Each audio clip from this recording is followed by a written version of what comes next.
more effective? I don't know how, but do you know what? It's absolutely shocking because you can imagine the absolute fear of logging on and thinking you're looking at your own account. And of course, in some cases, if you were seeing big amounts going, you would instantly have had that moment of panic thinking, could this have gone from my account? You know, we're all told in this day and age, be super vigilant, be careful, check your accounts. So the fact that this happened, and you'd be thinking, if I could see other people's potentially, think, could they see mine? Who out there was actually looking at your own? So, you know, it's really hard to quantify who could see whose.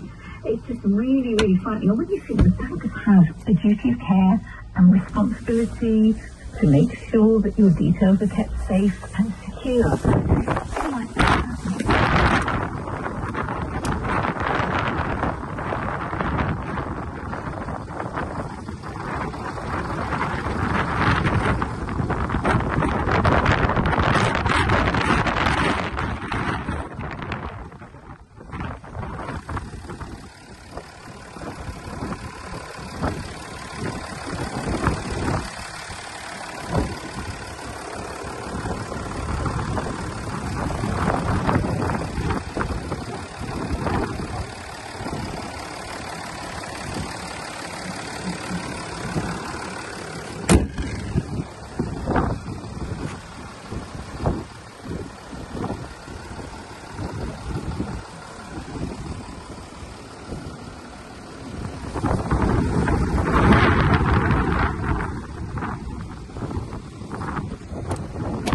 Considering actually switching your bank is something, it may sound a bit drastic, but actually if you're not happy, then you have the right and the power to do that, and you don't have to go through all the hassle of transferring direct debits and starting with yourself, because of course your new bank will do that for you under the terms.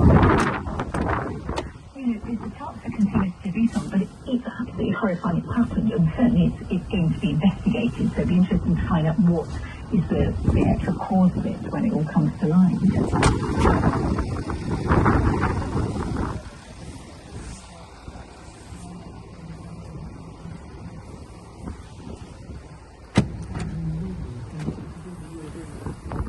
Yes, I would always say if you're in any doubt about anything with your account, it always pays to change your passwords, and of course goes without saying, change it to something complicated that, you know, isn't really, something that you would just know.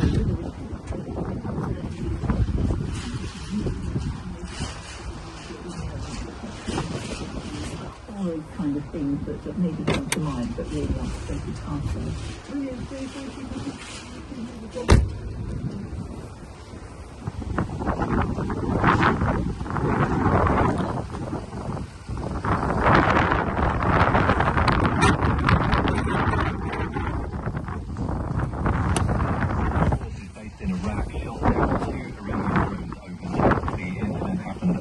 In the city of Erbil.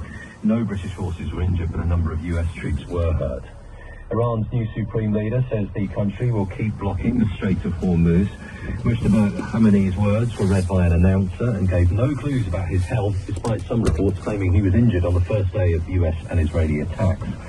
A woman has been jailed for 13 years for keeping a vulnerable woman captive in her home in Tewkesbury for more than 2 decades. Amanda Wixon, who's 56, was found guilty of modern slavery offences. Her victim was beaten, only allowed to eat leftovers and forced to carry out household chores. And Jo Malone is being sued by Estee Lauder for using her name in a collaboration with the high street retailer Zara.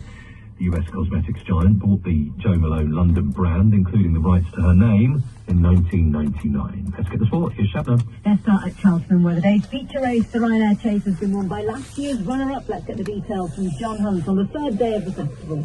Yes, you're right, Shabnam. Hartwood, the winner of today's Ryanair Chase. As you rightly say, runner-up to Fact to File 12 months ago, but in a dramatic prelude to this afternoon's big race, Fact to File was withdrawn. The connections, the trainer and owner, were not...